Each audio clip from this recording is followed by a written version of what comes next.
नमस्कार दोस्तों, कैसे हैं आप सब। स्वागत है आप सबका आपके अपने चैनल स्पर्श क्लासेस में। दोस्तों आज हम बीएड फर्स्ट ईयर के first paper contemporary India and education का एक टॉपिक लेकर आए हैं। टॉपिक हमारा रहेगा सर्जेंट योजना, सर्जेंट कमीशन। तो हमारे चैनल पर BEd first year and BEd second year के सभी सब्जेक्ट वाइज प्लेलिस्ट बनाई हुई हैं और उन प्लेलिस्ट के लिंक आपको नीचे वीडियो के डिस्क्रिप्शन में देखने को मिल जाएंगे। आप सभी अपने अकॉर्डिंग जिस भी सब्जेक्ट की चाहे प्रिपरेशन स्टार्ट कर सकते हैं। जो टॉपिक अभी तक वीडियो अपलोड नहीं हुई है वो धीरे धीरे अपकमिंग वीडियोज़ में वो टॉपिक भी कवर करा दिए जाएंगे। उसके लिए आप हमारे चैनल को सब्सक्राइब कर बेल आइकन को प्रेस कर लीजिए ताकि जैसे ही कोई न्यू टॉपिक आपके सामने आए आपको तुरंत नोटिफिकेशन मिल जाए और आप किसी भी इंपॉर्टेंट टॉपिक को मिस ना करें। तो चलिए ज़्यादा समय न लेते हुए शुरू करेंगे आज की इस वीडियो को। दोस्तों आज का हमारा टॉपिक है सर्जेंट योजना, सर्जेंट रिपोर्ट के नाम से भी हम इसको जानते हैं।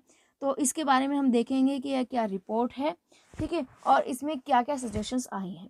आपने देखा होगा कि कंटेम्प्रेरी इंडिया का जो पेपर है उसमें जो है शुरू से लेकर और आखिरी तक काफ़ी जो है अलग अलग कमीशंस आए, अलग अलग एजुकेशन को लेकर कमेटी बिठाई गई थी, अलग अलग नियम आए, अलग अलग जो कमेटीज़ आई थी उन्होंने, अलग अलग आयोग जो आए थे उन्होंने अपने अपने अकॉर्डिंग सजेशंस दिए। धीरे धीरे जो है एजुकेशन सिस्टम चेंज होता गया।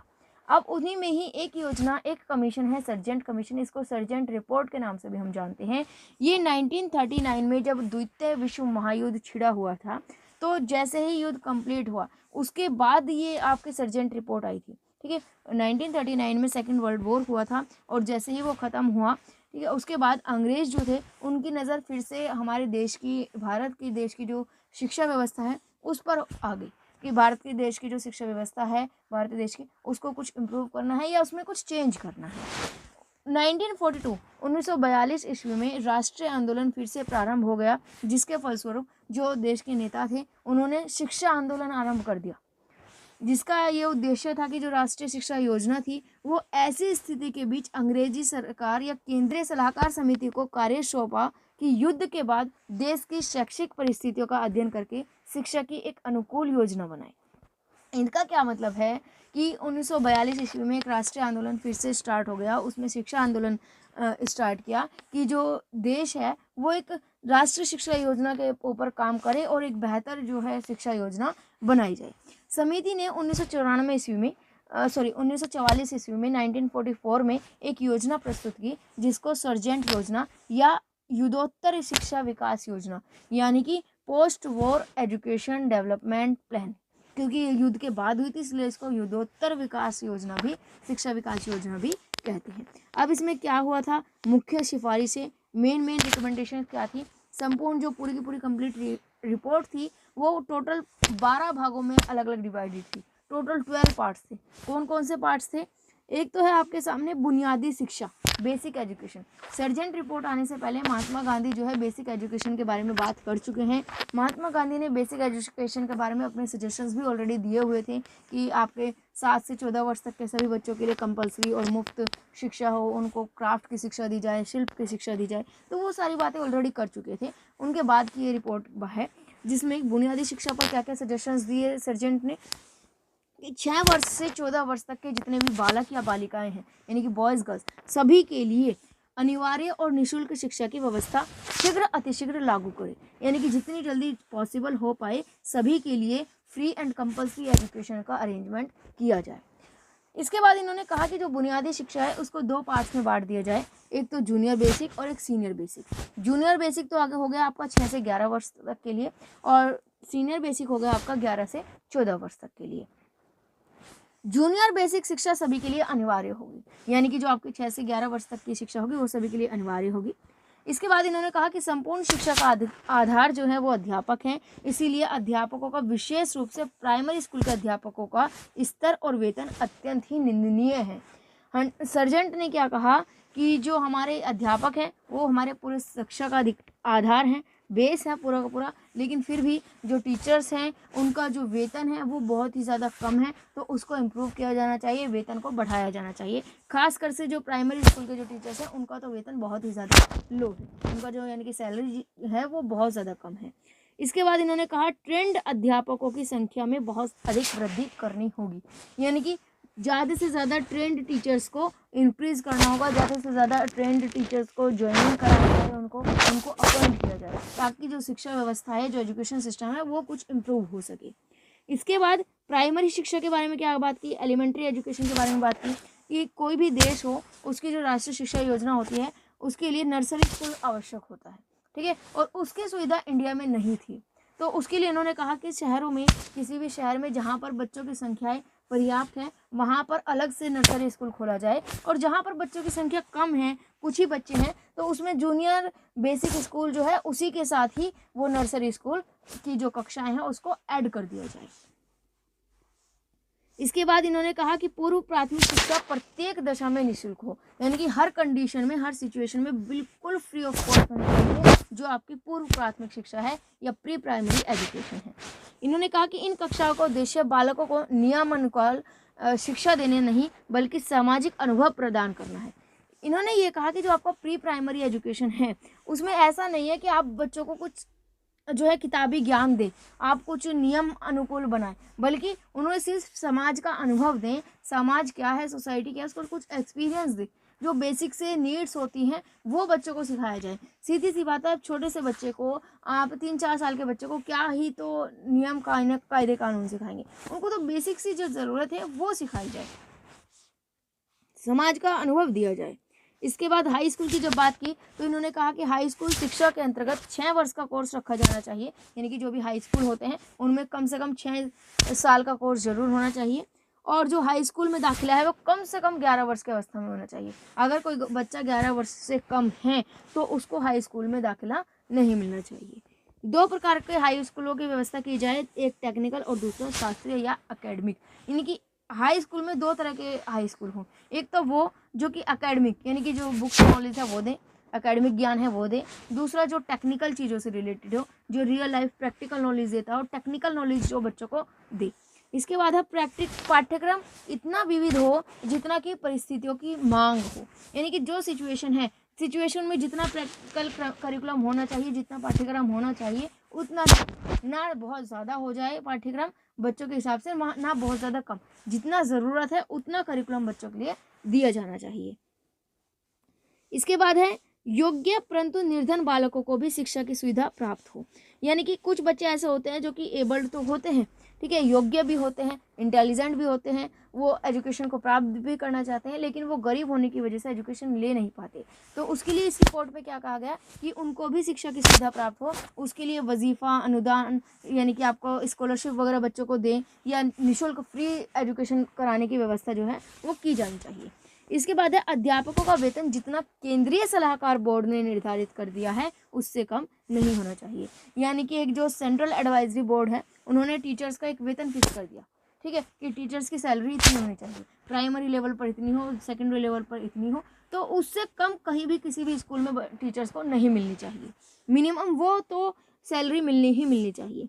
इसके बाद यूनिवर्सिटी एजुकेशन की अगर बात करें, यानी कि विश्वविद्यालय शिक्षा की, तो भारतीय विश्वविद्यालय राष्ट्रीय शिक्षा प्रणाली की मांगों को पूरा नहीं करते हैं। इन्होंने कहा रिपोर्ट में कि जो हमारे इंडिया की जो यूनिवर्सिटीज़ हैं वो सारी मांगों को, सारी डिमांड्स को पूरा नहीं कर पाती है, तो उसके लिए उनको थोड़ा सा डिफरेंट करना होगा, उनमें कुछ चेंजेस लाने होंगे। जैसे इंटरमीडिएट कक्षाओं को तोड़कर उनका पहला वर्ष हाई स्कूल में और शिक्षा का दूसरा वर्ष विश्वविद्यालयों के साथ जोड़ दिया जाए। इंटर के 2 साल होते हैं, 11th और 12th, उन्होंने कहा 11th को तो हाई स्कूल में जोड़ दो और 12th को यूनिवर्सिटी में जोड़ दो। विश्वविद्यालय की प्रथम बीए की डिग्री का कोर्स 3 साल का होना चाहिए। जो आपका ग्रेजुएशन का कोर्स होता है, यूजी जो होती है आपकी, चाहे वो बी हो, बीएससी हो, बीकॉम हो, वो आपकी सबसे पहला जो कोर्स होता है वो 3 साल का होना चाहिए। आज भी आपका 3 इयर्स का ही ग्रेजुएशन का कोर्स होता है। शिक्षक और विद्यार्थियों के बीच अधिक से अधिक समीप का संबंध स्थापित होना चाहिए, यानी कि एक क्लोज रिलेशनशिप होनी चाहिए, जिससे कि टीचर्स जो है फ्रैंकली बिहेव कर सके। स्टूडेंट्स के अगर मन में कुछ है तो वो बिना डरे टीचर्स को के साथ शेयर कर सके अपनी बातों को, ताकि उनका जो डेवलपमेंट है बच्चों का वो अच्छी तरीके से हो पाए। पोस्ट ग्रेजुएट स्तर पर और अनुसंधान के स्तर को ऊंचा उठाया जाना चाहिए, यानी कि जो आपकी पीजी होती है पोस्ट ग्रेजुएशन लेवल है, और आपका जो रिसर्च लेवल है पीएचडी वगैरह आपका हो जाता है, तो उनको और उनका जो लेवल है वो और ऊंचा उठाया जाना चाहिए। अध्यापकों के वेतन तथा सेवाओं की परिस्थितियों में सुधार करना चाहिए।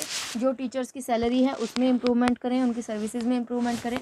विश्वविद्यालय अनुदान आयोग, यानी कि जो आपकी यूनिवर्सिटी ग्रांट कमीशन होती है, यूजीसी जिसको शॉर्ट फॉर्म में कहते हैं, ये कभी कभी वेरी शॉर्ट में पूछ लिया जाता है, इसको आप ज़रूर ध्यान रखिएगा, यूजीसी।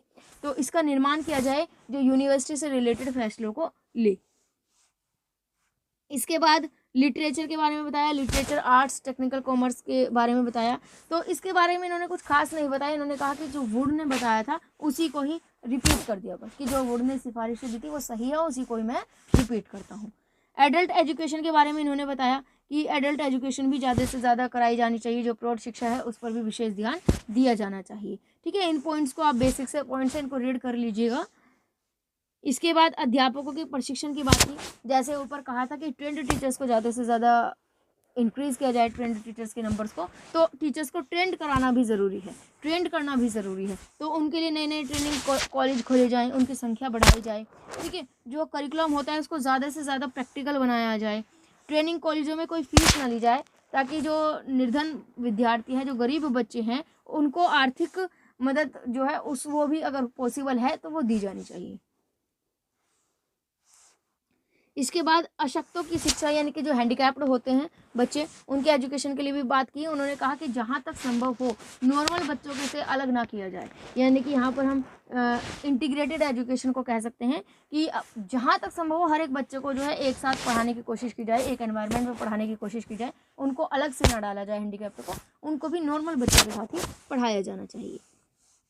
इसके बाद अगर हम एडमिनिस्ट्रेशन की बात करते हैं, प्रशासन की अगर हम बात करें, तो विश्वविद्यालयों की शिक्षा को छोड़कर अन्य सभी स्तरों पर शैक्षिक प्रशासन की इकाई प्रांत में ही होनी चाहिए। यानी कि शिक्षा से रिलेटेड, एजुकेशन से रिलेटेड जो एडमिनिस्ट्रेशन है वो आपके राज्य में होनी चाहिए, स्टेट में होनी चाहिए। यूनिवर्सिटी के एजुकेशन को छोड़कर आपका जो नर्सरी से लेकर primary, pre primary, junior, secondary, high school, तो वो सभी के सभी का जो भी आपका एजुकेशन एडमिनिस्ट्रेशन की जो यूनिट है वो आपकी स्टेट में ही होनी चाहिए।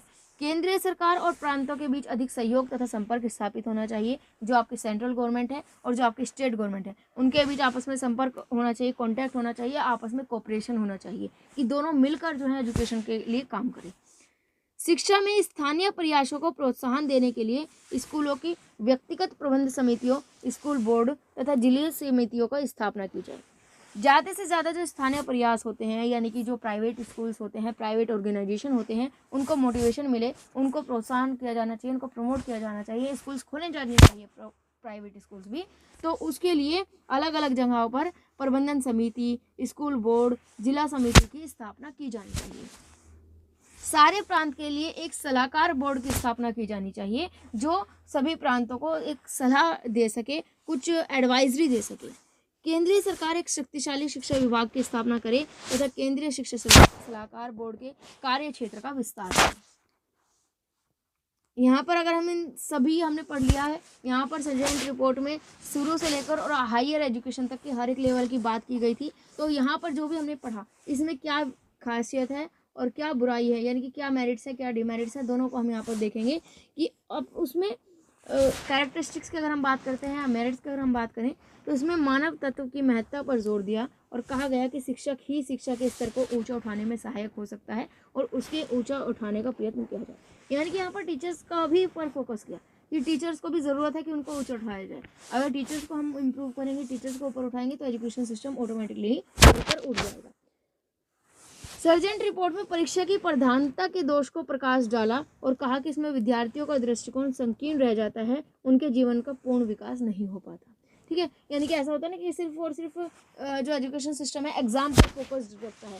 सर्जेंट रिपोर्ट में एग्जाम पर फोकस ना रखकर बच्चों में एक नॉलेज, सही नॉलेज को डेवलप हो पाए, उस पर फोकस किया, ताकि जो उनका पॉइंट ऑफ व्यू है, जो उनका दृष्टिकोण है, जो उसने उनका नज़रिया है, वो बिल्कुल संकीर्ण ना रह जाए, सिर्फ और सिर्फ मार्क्स में सिमट कर ना रह जाए, बल्कि बिल्कुल व्यापक हो कि वो नॉलेज को अच्छी तरीके से, प्रैक्टिकल नॉलेज को जान पाए।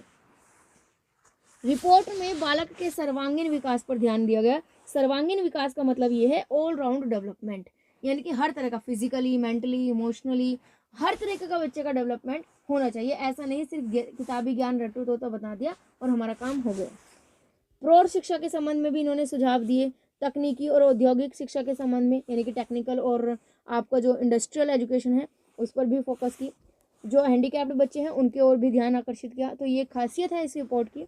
और अगर मेरिट्स डिमेरिट्स की बात करते हैं यानी कि दोष की बात करते हैं तो सभी सिफारिशों को 40 वर्ष के भीतर कार्यान्वित करने का सुझाव दिया गया। इसमें हम ये कह सकते हैं, देखिए यहाँ पर सबसे बड़ा दोष क्या है, सारी बातें कह दी लेकिन एंड में क्या कहा कि इनको पूरा करने के लिए आपके पास 40 वर्ष है। 40 वर्ष आप इमेजिन कर सकते हैं, एक काम दिया और उसके लिए उनको 40 वर्ष का टाइम दिया, बहुत लंबा समय है। रिपोर्ट में पूरे प्रस्तावित कार्यक्रम को कार्यान्वित करने के लिए 313 करोड़ रुपए का खर्च अनुमानित किया। भारत जैसे पिछड़े हुए देश के लिए यह बहुत बड़ी धनराशि है जो उसकी आर्थिक स्थिति को बाहर की बात है। यानी कि ये नहीं देखा कि भारत की आर्थिक स्थिति क्या है, उसके हिसाब से रिपोर्ट नहीं बनाई, अपनी रिपोर्ट बना दी 313 करोड़ की, जो भारत के लिए बहुत ज़्यादा बजट से बाहर है। जनवरी 1948 में अखिल भारतीय शिक्षक सम्मेलन में मौलाना अब्दुल कलाम आज़ाद ने कहा कि कोई भी छात्र एक क्षण के लिए भी इस बात को सहन नहीं कर सकता कि देशवासियों के लिए बुनियादी शिक्षा की संपूर्ण योजना को कार्यान्वित करने में 40 वर्ष लग जाए। वही वाली बात है कि जैसे ऊपर कहा था कि 40 वर्ष, यानी कि कोई बच्चा 40 साल इंतजार करेगा कि हाँ 40 साल बाद मेरे देश की जो बेसिक एजुकेशन है, जो प्राइमरी एजुकेशन है, वो 40 साल बाद इम्प्रूव होगी। तो वो चीज़ यहाँ पर इन्होंने कही। फिर भी हर एक चीज़ के प्रोस कॉन्स दोनों चीज़ें होती हैं, लेकिन उसके बाद भी सर्जेंट रिपोर्ट को भारतीय शिक्षा की प्रगति के पथ पर एक महत्वपूर्ण कदम माना था इनके, क्योंकि सजेशंस अच्छे थे। इन्होंने टाइम पीरियड बहुत ज़्यादा बढ़ा दिया गया था, वो एक अलग चीज़ है, और खर्च बहुत ज़्यादा बता दिया गया था, लेकिन ये एक भारतीय शिक्षा की प्रगति के पथक पर एक महत्वपूर्ण कदम, एक इम्पोर्टेंट स्टेप माना था इस चीज़ को। तो ये हमारा यहाँ पर सर्जेंट रिपोर्ट जो है ख़त्म हो जाता है।